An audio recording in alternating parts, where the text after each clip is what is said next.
¿Sabías que un estudio presentado por la Universidad de Chile en el informe Monitor Global de Emprendimiento GEN de 2020 reveló que el 51% de la población adulta encuestada no consideraría emprender por miedo al fracaso? Y tal vez esta decisión tenga relación directa o indirecta con nuestro proceso formativo. Desde muy pequeños a todos, en la escuela se nos enseña que lo contrario al éxito, independientemente de lo que signifique para cada persona, es el fracaso. Y socialmente se relaciona el fracaso como sinónimo de fracasado, razón por la cual desde niños aprendemos a percibir el fracaso como un enemigo, que fracasar es motivo de vergüenza, y que si estamos frente a un desafío en el que exista la posibilidad de fallar, es mejor no intentarlo.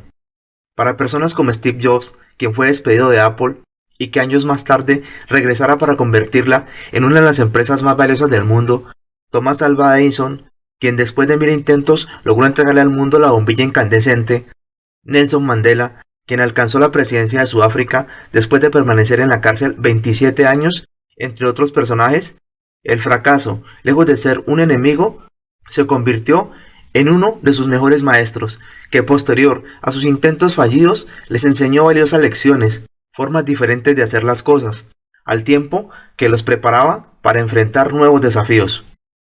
Desde esta perspectiva, es difícil considerar al fracaso como un enemigo, afirma el Dr. Camilo Cruz, autor del libro que vamos a resumir hoy, La Vaca, en el cual, a través de una pequeña historia, nos ilustra cuáles son para él realmente los verdaderos enemigos del éxito y de las diferentes formas que adoptan. Así es de que, si deseas conocer más detalles de la historia, te invito a que te pongas cómodo. Si eres nuevo por acá, considera suscribirte al canal y activar la campanita de notificaciones. Sin más, comenzamos. La historia de la vaca. La historia cuenta que un viejo maestro deseaba enseñar a uno de sus discípulos los secretos de una vida próspera y feliz. Conociendo los muchos obstáculos y dificultades que atraviesan las personas en esa búsqueda, pensó que la primera lección que debería enseñarle a su discípulo era la de entender por qué muchas personas viven atadas a una vida de conformismo y mediocridad. El maestro sabía que para que el joven aprendiz pudiera entender y apreciar esta importante lección, debería verlo por sí mismo.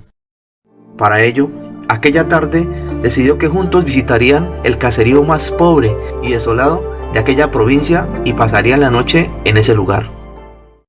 Después de caminar por un largo rato, se detuvieron frente a la casa más retirada y la que parecía por su aspecto pertenecer a la familia más pobre de aquel vecindario. La casucha daba la impresión de estar a punto de derrumbarse. Su improvisado techo dejaba filtrar el agua por todas partes, y la basura y los desperdicios a su alrededor le daban un aspecto decadente.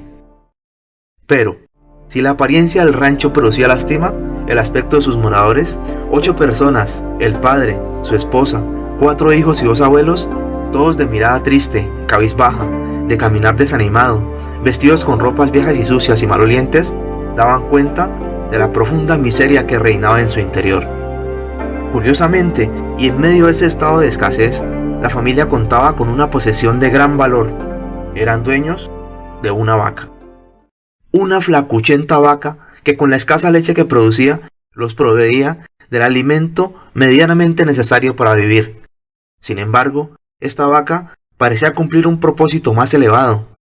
Les daba la sensación de no estar en la miseria total. Sabían que eran pobres, pero estaban seguros de que había otros en el caserío en peores condiciones, y que desearían tener una vaca como la suya. La vida de esta familia giraba alrededor del animal.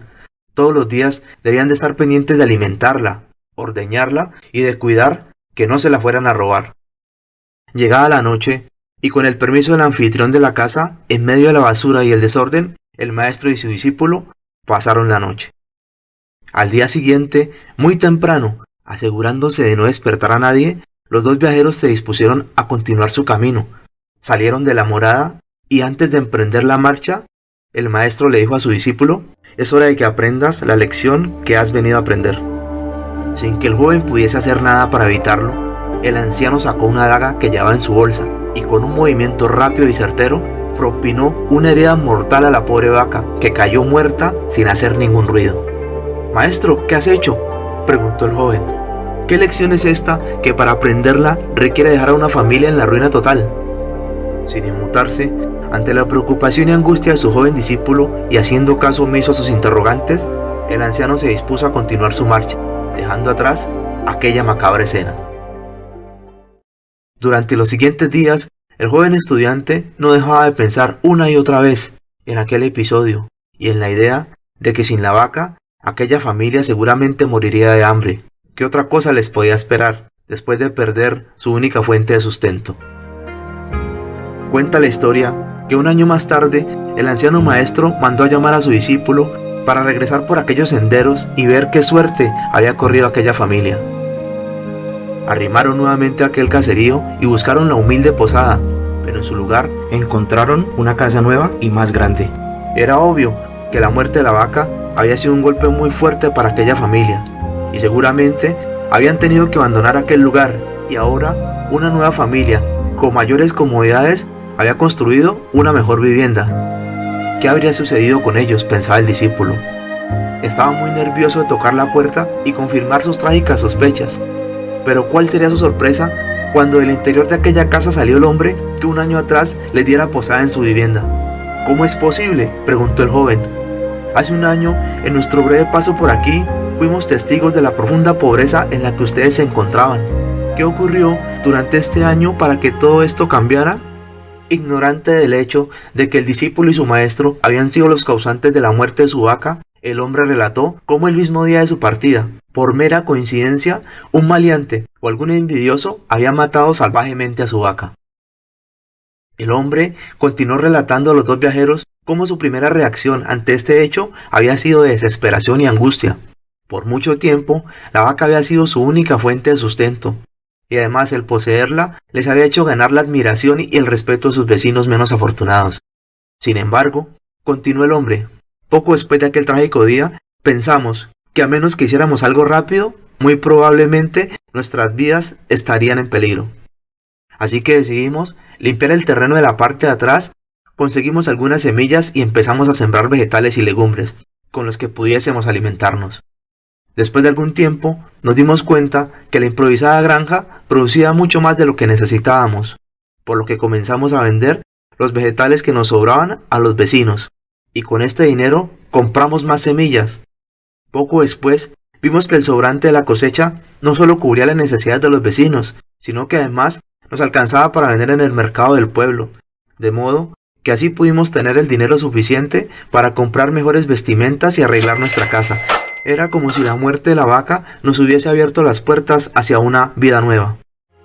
El maestro, quien había permanecido en silencio, prestando atención al fascinante relato del hombre, llamó al joven a un lado y en voz baja le preguntó: ¿Tú crees que si esta familia aún tuviese su vaca, habría alcanzado todo esto que ha logrado durante este año?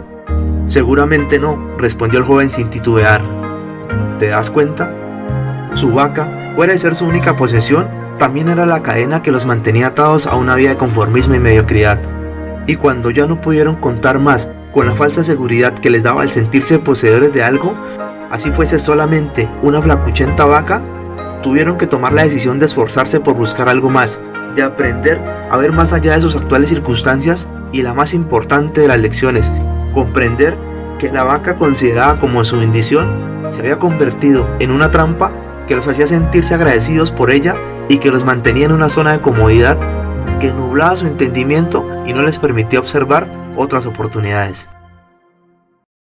Y es posible que lo mismo que le sucedió a esta familia nos esté pasando a todos en cualquier área de la vida. Nos convencemos de que los recursos de los que disponemos son más que suficientes, permitiendo que poco a poco el conformismo se apodere de nuestra existencia, encadenándonos a un estilo de vida en el que nos podemos sentir frustrados, pero no lo suficiente como para atreverse a cambiarlo. Para el autor, el verdadero enemigo del éxito no es el fracaso como lo piensa mucha gente, sino el conformismo y la mediocridad, representados en la historia por la vaca, y que en nuestro día a día toma la forma de todo aquello que nos aporta un falso sentido de seguridad y limita nuestras capacidades. Lo delicado con estas vacas es que generalmente no somos conscientes de todas las que llevamos a nuestra espalda, y para poder identificarlas debemos tener especial cuidado. Primero, porque todas no mugen de la misma forma, y algunas pasan desapercibidas, como es el caso de las excusas, las justificaciones, los pretextos, las disculpas y las llamadas mentirillas blancas. Todas estas son vacas que permiten racionalizar de forma lógica nuestros malos hábitos, es decir, lejos de ser excusas para nosotros, son explicaciones legítimas de las circunstancias que nos liberan de la responsabilidad y evitan que seamos confrontados por los demás. Por ejemplo, para algunos, no es que tengan la costumbre de llegar tarde a las citas, sino que ellos dicen que para qué llegar temprano si todo el mundo llega tarde, o simplemente se excusan afirmando que llegaron tarde porque el tráfico estaba terrible, sabiendo que en realidad ellos no hicieron el esfuerzo de llegar temprano.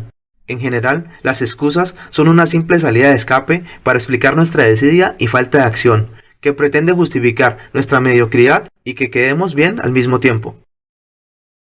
La segunda recomendación para poder identificar las vacas es entender que toda vaca es primero una mansa ternera.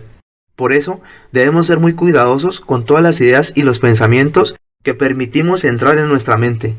Imagina que un pensamiento es como una semilla que se siembra en el campo fértil de la mente, que si es regada y abonada con frecuencia, terminará por convertirse en un árbol que dará frutos.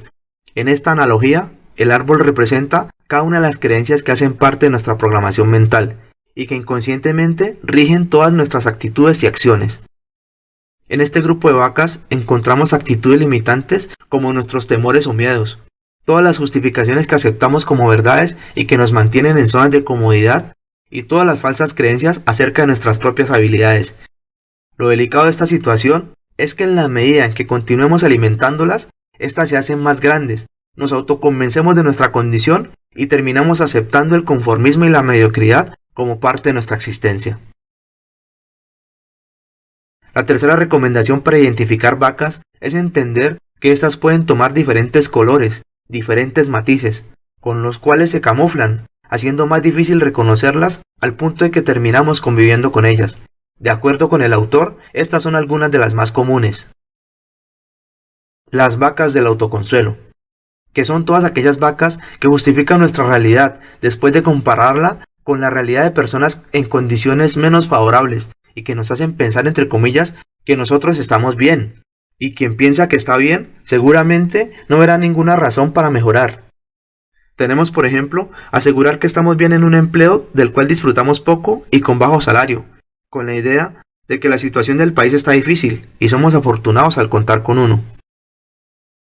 Tenemos también las vacas de la victimización, que son todas aquellas vacas que nos convencen de que nuestros resultados son el producto de las circunstancias o de las decisiones o influencia de otras personas, como por ejemplo, el caso de las personas que manifiestan que nunca realizaron estudios profesionales porque en el momento no contaron con el apoyo de sus padres. Otras vacas que se añaden a la lista y que son de las más abundantes y nocivas para el ser humano son todas aquellas falsas creencias que por alguna razón adoptamos y aceptamos como verdades y que tienen que ver con los malos hábitos, la autoestima y la identidad. Por ejemplo, tenemos el caso de las personas sedentarias que no practican ningún deporte porque creen que se requiere de mucho tiempo para hacerlo, o de las personas que creen no merecer mucho de la vida, o de quienes creen que como su padre fue alcohólico, con seguridad ese será su destino. Otra vaca a la que debemos poner singular cuidado es a la vaca del perfeccionismo, la cual viene disfrazada como una virtud que la hace parecer como un don y no como un hábito. El problema con la perfección es que termina convirtiéndose en una excusa limitante y paralizadora. ¿Te ha pasado que deseas realizar una actividad que para ti es importante y acabas aplazándola porque nunca encuentras el momento perfecto para hacerla o no cuentas con los elementos necesarios que la actividad requiere o sientes que te hace falta prepararte un poco más? Y por último, tenemos las vacas filosofales, que son vacas que la mayoría de las personas ha popularizado para asegurarse de que las excusas no suenen tanto a excusas y que finalmente terminan siendo adoptadas por muchos debido a su estructura y la impresión de llevar consigo lecciones de sabiduría infalibles que pueden ser aplicables por todos en cualquier situación. De las vacas filosofales hacen parte los aforismos, dichos o refranes, y para dar algunos ejemplos vamos a hacer un ejercicio. Yo digo la primera parte y ustedes completan la segunda en los comentarios. ¡Vamos! Unos nacieron con estrella y otros Loro viejo no. Lo importante en una competencia no es ganar, sino... ¿Y árbol que nace torcido jamás? Ahora que ya conoces algunas de las clases de vacas que existen, te invito a que estés muy atento. El peligro con las vacas es que absolutamente todas aparentan ser de mucha utilidad, sobre todo porque brindan consuelo y alivio a la preocupación, angustia o frustración que estemos sintiendo en el momento. Sin embargo, ninguna brinda una verdadera solución al problema o desafío que está frente a nosotros. Por el contrario, lo que hacen es ayudarnos a ser más tolerantes y permisivos con nuestros malos hábitos y terminan por convertirse en el filtro a través del cual observamos nuestra realidad. El autor termina diciendo que si deseamos ser exitosos y elevar nuestro potencial al máximo nivel, es necesario matar las vacas del conformismo y la mediocridad que nos impiden avanzar y desarrollarnos. Y para hacerlo, nos propone aplicar un método práctico de 5 pasos. Pasos que vamos a detallar en un video exclusivo para todos los que se unan a nuestra comunidad en Patreon. En el primer comentario dejo el enlace para que le den un vistazo. Para los que han llegado hasta aquí, un aplauso. Los felicito por el tiempo que le dedican a su propia formación. Los invito a que consideren suscribirse al canal si aún no lo han hecho, activar las notificaciones, darnos manito arriba si les gustó el video y que nos cuenten ¿qué otras vacas filosofales conocen que sirven para justificar malos hábitos? Las pueden escribir en la caja de comentarios. Las leo todas. Y quienes están comprometidos con el autoaprendizaje, les gusta el contenido del canal y desean realizar su aporte, pueden hacerlo a través del botón super gracias, que es el icono en forma de corazón que aparece debajo del título del video. Recuerden las palabras del escritor ruso Isaac Asimov: la autoformación es quizá la única forma de formación que existe. Sin más, hasta el próximo video, que el conocimiento te acompañe.